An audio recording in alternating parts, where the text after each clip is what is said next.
Our big story at 5:30, after months of collecting petitions, the day is finally here. Wisconsin voters will get to cast their ballots in the state's historic recall primary. Our Angelica Dury is live downtown Milwaukee with what you want to know before you head out to the polls. Yep, good morning, guys. And for the third time in our nation's history, voters will get to cast their ballots in a recall that involves a governor. The booths are set up, ready to go at polling places like these, and in less than 2 hours from now, they will get to cast their vote. Now, election officials have been preparing for this day for several weeks now, training workers, getting the machines and ballots ready to make sure everything runs smoothly.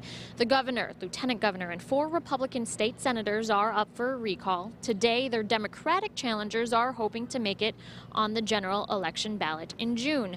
Now, typically in a primary election, you only get to vote down party lines. But in today's recall primary, voters will be able to vote for a Democrat in one race and a Republican in another. Obviously, this is an unprecedented election here, so the state's Government Accountability Board is predicting a 30 to 35% voter turnout. But in areas like Waukesha County, election officials are expecting an even higher turnout. Based on the number of absentee ballots that we've issued, it's going to be very similar to what we saw in April, which was about a 42% turnout. So that's what we're expecting here in Brookfield. We are making history. This is only the third time in the history of our country that a governor has been involved in a recall election. So we've been very, very busy the past few weeks getting ready. Now, as a reminder, you do not need a photo ID to vote. If you do plan on registering to vote, however, you do need to show proof of residency. Now, those polls are open from 7 this morning until 8 tonight. Reporting live in downtown Milwaukee, Angelica Dury, Fox 6 News. All right, thanks, Angelica.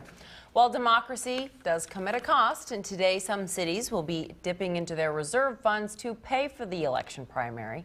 Cities like Wauwatosa tell us they will be paying for today's vote with those contingency dollars. Like many cities, they set their budgets long before the recall was official, and as a result, they need to pay for 2 elections that they didn't budget for. The Government Accountability Board estimates today's election will run a statewide bill of $8 to $9 million. And for both, the cost could be $16 to $18 million. But some argue you cannot put a price on the democratic process. Ahead of primary day, the governor spent the day yesterday focusing on jobs at a dairy business outside of Madison. He's waiting to find out who will challenge him in the general election, with an eye on Milwaukee Mayor Tom Barrett.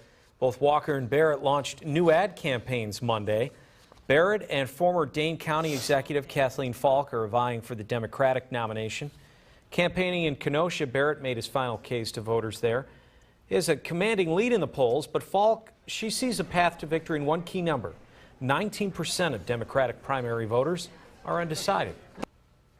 But it also doesn't register this intensity, this passion that it took to get 1 million signatures. I've never tried to make myself look good by making someone else look bad or paint someone in a corner. Most people want to move forward, get beyond the debate we've had over the past year, and get Wisconsin working again.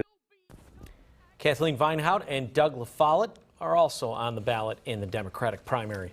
All day today, Fox 6 will bring you complete election coverage. We'll be with the major candidates today and also bring you results live on the air and on our website, fox6now.com. Well, it was an ongoing